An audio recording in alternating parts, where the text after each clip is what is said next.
Vamos aqui mais um pouco na Palavra de Deus. Você pode acompanhar isso primeiramente no capítulo 17 de João, capítulo 17 do Evangelho de João, versículo 2. Também tem conexão com a primeira carta de João, no capítulo 5, versículo 20. E então vamos discorrendo conforme me vier à mente e eu poder conectar as escrituras e então falar para você dentro de uma coerência, dentro de um conhecimento, porque informação não é conhecimento. Conhecimento são várias informações conectadas que completam uma obra. O conhecimento, ele é algo substancial. Nós vivemos um mundo de informações, um mundo de muita informação, né? A internet é uma rede, então as pessoas estão perdidas. As pessoas não têm conhecimento, elas têm muita informação. As pessoas que vencem, essas sim conseguem agregar essas informações e montam um conhecimento. Mas o ponto, o que eu quero falar é sobre a vida eterna. Você vai encontrar nessa escritura que vai dizer: a vida eterna é conhecer a Deus. Pegue essa palavra, né? Conhecer a Deus, único e verdadeiro, e Jesus Cristo, a quem enviastes. A vida eterna é isso. Uma outra passagem você vai encontrar Jesus dizer que a lei toda se resume em 2 mandamentos. Só aí você já vai percebendo os segredos. Percebe que duas coisas: conhecer a Deus, o único e verdadeiro, e a Jesus Cristo, a quem enviastes. Na fala de Jesus você vai encontrar ele dizer que tudo se resume em 2 mandamentos: amar a Deus sobre todas as coisas e o próximo como a ti mesmo. Conhecer a Deus, quem conhece a Deus só pode conhecer a Deus quem é de Deus, quem dele é gerado. Veja, essa palavra, ela é importantíssima. Essa palavra conhecer, ela traz essa grandeza, essa riqueza de ensinamentos. Jesus dirá: não vos conheço. Percebe? E vai ter várias passagens: conhecereis a verdade vos libertará. Conhecer a Deus é nascer de Deus. A vida eterna é isso. A vida eterna está oferecida gratuitamente em Jesus Cristo. Agora, quem pode receber isso? Como você recebe aquilo que você não vê, aquilo que você não sabe? Então há esse ato de conhecer, de nascer. Como amar a Deus? Como pode amar a Deus? Como uma mãe ama um filho e um filho ama uma mãe? Porque é um nascimento, há uma conexão, é o mesmo sangue. Então isso é o verdadeiro amor, é algo que nasce. Não é algo que você chega e fala: eu te amo. Não é assim, é algo que acontece. Então é algo bem maior. Amar a Deus, vamos um pouco por esse caminho. Como você pode amar a Deus? Somente quando você é dele gerado. Ao ser gerado de Deus, então isso lhe é familiar. Isso é a vida eterna sendo manifestada através de Jesus Cristo, que é a palavra. Mas de forma mais compreensível, de forma mais simples possível. Não há mais de uma vida eterna, só há uma vida eterna. Vamos para capítulo 4 de Efésios.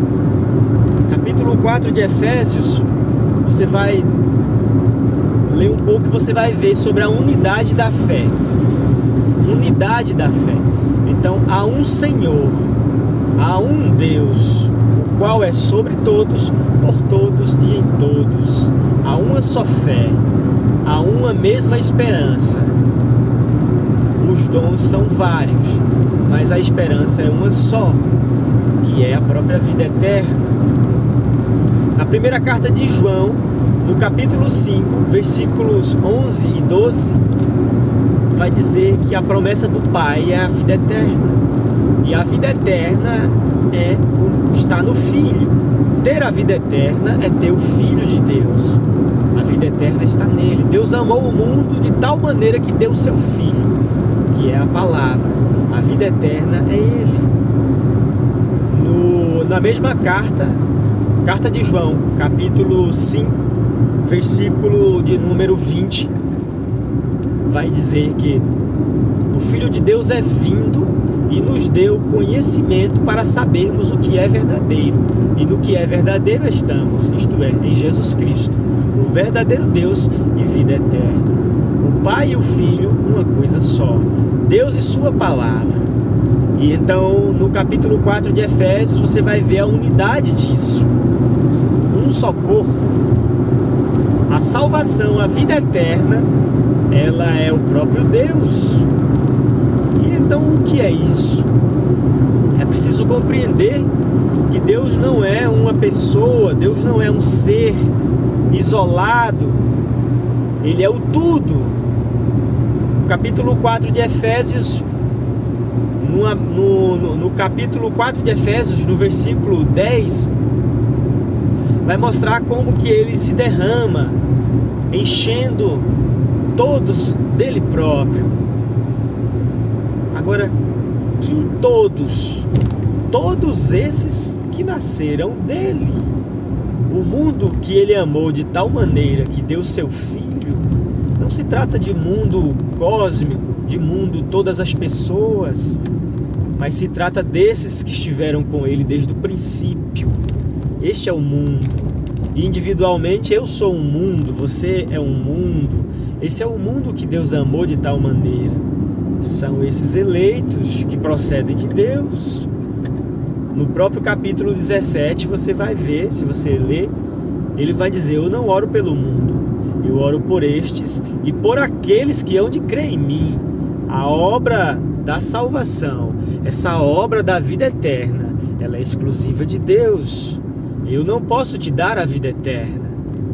Se você for pensar da seguinte forma, pense: quem te deu a vida terrena? Um ser mortal, tal qual você é. E esse ser mortal foi seu pai. Ao encontrar sua mãe, esse encontro terminou numa reprodução deles mesmos, que é você. Aí o que acontece com Deus? Há um encontro. Aqueles que ele predestinou, chamou. Os que chamou, justificou. E os que justificou, glorificou. Então conheceu, predestinou, chamou, justificou e glorificou. Deus é a palavra, e a palavra fala. Agora, fala para quê? Para quem? Para ouvidos. Que ouvidos? Aqueles que ele fez para ouvir. Tudo está na palavra. Deus fez todas as coisas, e ele fez certos ouvidos para ouvir e fez outros ouvidos para não ouvir. Ele fez vasos de honra e também vasos de desonra. Ele fez olhos para ver e fez também os olhos que não vê. Tudo isso está na palavra. Jesus abre sua boca e diz: eu vim a este mundo para dar à luz àqueles cegos, e vim para cegar os que dizem ver. Então, o que é ser cego por Deus? Você colide com a luz, você se torna um anti-Deus, você está indo contrário a Ele. Ele é a luz. Paulo foi um tipo disso de forma positiva. Paulo era um vaso de honra, foi um vaso de honra. Literalmente ele colidiu com a luz e ele ficou cego literal, mas ele era um vaso de honra. E então a palavra do Senhor a ele foi revelada. Ele teve que ficar cego literalmente, e a voz entrou e trouxe toda a grandeza que Paulo apresentou porque ele apresentou o Filho de Deus. Mas pare e pense nisso. A vida eterna é uma só. Não há duas vidas eternas. Então observe, isso é vindo de Deus. Vim para que tenhais vida e a tenhais em abundância. Não tem nada a ver com prosperidades, com vidas bem-sucedidas aqui neste mundo. A vida abundante que o Filho de Deus traz é a vida eterna. A missão de Jesus Cristo é dar a vida eterna. É Ele quem me liberta do corpo desta morte, através desse novo nascer. É um tanto... se você está me ouvindo há um tempo, nesses últimos dias, nesses últimos meses, tem sido muito o centro da minha fala, da minha visão, da minha expressão, esse novo nascer, porque a coisa começa aí. A vida eterna, ela começa em Deus, termina em Deus, ela é Deus. Agora, como você recebe isso? Conhecendo a Deus, nascendo de Deus. Deus é reproduzido. Como que seria na Escritura mais fácil de explicar isso? Veja lá em Efésios. Profetas, apóstolos, pastores, evangelistas e mestres. Não são homens. Deus não envia homens. Essas coisas, 5 coisas, é a palavra. É o próprio Espírito Santo. O Espírito Santo é que gera os filhos de Deus. Agora, o Espírito Santo, ele vai usar homens. A uns ele chamou para profetas, apóstolos, pastores. Não é que o homem é isso em si. Os homens não compreendem isso e fazem uma grande confusão. Mas é o Espírito Santo que está fazendo.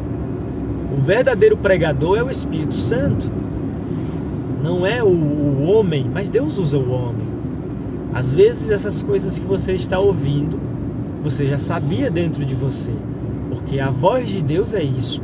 A voz de Deus não é algo visível, não é algo palpável, não é o pastor, o pregador, mas a voz de Deus é o próprio Espírito Santo. E você tem que estar conectado, alinhado, inspirado, dirigido por Ele. E então será comum, se eu estou sendo usado pelo Espírito Santo, eu serei amado de todos aqueles que também têm o mesmo Espírito. Porque você só ama a Deus quando você é gerado de Deus. E se você é gerado de Deus, você também vai amar aqueles que dele é gerado. Aí está o amor a Deus e o amor ao próximo. E ao mesmo tempo está aí a vida eterna. A grande caridade, o grande amor que nos concedeu o Pai foi sermos gerados em Cristo Jesus. E lá voltando para Efésios, você vê a importância dessas 5 coisas, que é o próprio Espírito. Lá diz que é para que cheguemos à unidade da fé, para que cheguemos ao varão perfeito, para que cheguemos ao conhecimento do Filho de Deus. Olha aí mais uma vez a palavra conhecer. Então, o conhecimento do Filho de Deus, que é exatamente o que João disse. Sabemos, o Filho de Deus é vindo. O Espírito Santo fala a palavra. E a palavra vai gerar o quê? Ela vai reproduzir-se. Ela brota como uma semente. E isso vai reproduzir filhos e filhas de Deus. Isso é totalmente diferente de uma religião. Enquanto uma religião vai reproduzir membros de igrejas, pessoas religiosas, o Espírito Santo está manifestando, está gerando filhos no reino eterno do Pai. Você é chamado para entrar no reino que está preparado desde a fundação do mundo. O Filho do Homem já está assentado no trono da sua glória. Desde o Pentecostes ele veio separar os bodes das ovelhas. O Filho de Deus é vindo e nos deu conhecimento. Ele nos faz saber disso. Paulo fala isso na sua carta a Hebreus sobre a segunda vinda de Cristo em glória, não para o mundo. Lá ele disse, ele aparece segunda vez sem pecado, para aqueles que o amam, para a salvação. Jesus Cristo mesmo prometeu, eu estarei convosco todos os dias. Então percebe como que a Escritura vai se abrindo e você vai vendo o quão fomos ensinados errados. Não que aquelas pessoas tivessem a intenção, mas porque o sistema religioso é que é a fonte do ensinamento desses pregadores. Se você é um pregador de uma determinada igreja, você tem que estar subordinado a ela. Agora, se você é um pregador que está conectado com a cabeça que é Cristo, a sua fonte é Cristo. Você não deve satisfação ao presidente e ao fulano, ao beltrano. Você está livre porque ele te libertou. E a sua missão é o quê? Gerar filhos e filhas de Deus, não membros de uma determinada denominação. Você não está preocupado com a denominação, você está apenas manifestando a palavra. E foi ela mesma que te elegeu para isso. Não são todos que são chamados para essa palavra, para falar essa palavra. Mas todos nós somos chamados para ouvir, nascer dela. E então, ao nascer dela, dentro do tempo certo, a nossa vocação nos é revelada. E está tudo certo, não é grande quem fala. O olho não é melhor que o dedo ou o ouvido. Há uma unidade da fé. Todos têm sua importância nesse corpo. Deus abençoe a tua vida. Que essas palavras possam governar o teu viver, que você possa nascer dela. A vida eterna é isso. Aquele jovem, quando pergunta a Jesus o que ele precisava fazer para ter a vida eterna, Jesus lhe diz, vende tudo que tem e me siga. Eu sou o caminho, eu sou a verdade, eu sou a vida. Comece no caminho. O caminho é Cristo. Como que você vai andar nesse caminho? Conhecendo. Você descobre esse caminho. É uma trilha, é um processo. E nesse caminho você vai ver como que isso é glorioso. A vida eterna não é algo que começou, é algo eterno. O que é eterno nunca teve um começo.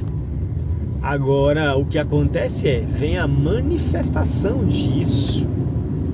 E o tempo não suporta a vida eterna. O tempo é pequeno.